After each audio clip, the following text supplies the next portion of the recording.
Thorn and Ash, written by R.L. Perez, narrated by Krys, Janae, Zachary Johnson, Vivienne Larue, and Walker Williams.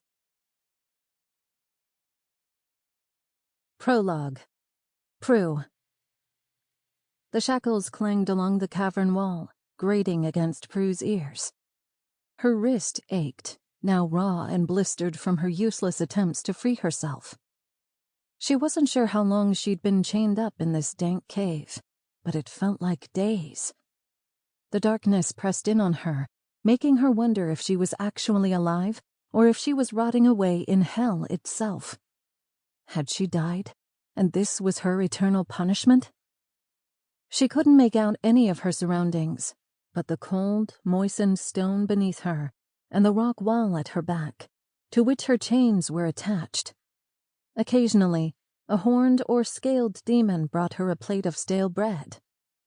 The first few times, Prue peppered them with questions, desperate to know where Cyrus was and when she could see him.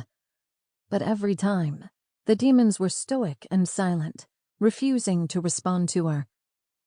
Once they deposited her food, they left without a word. Prue wasn't sure why they bothered feeding her. It was clear Cyrus wanted nothing to do with her. She'd been a means to an end.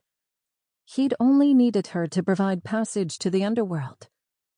Now that she had, he had no use for her anymore. So why was she still alive? Her mind was too numb with fatigue and hunger to properly put the pieces together, but she had to try. She couldn't believe Cyrus had deceived and betrayed her now that they'd finally crossed into the Underworld together. As cruel as he could be, she didn't think him capable of putting on an act for that long, during all their travels across the mortal realm, through everything they had fought for. No.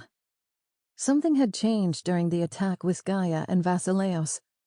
She'd noticed it in the strange murkiness of his eyes, lacking their usual luster and brilliance that captivated her so easily.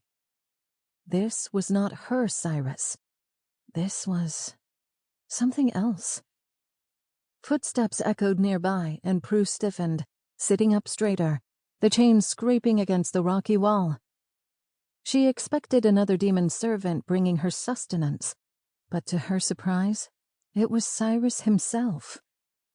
He wore a long black cloak with a matching dark tunic underneath, gold buckles gleaming from his belt.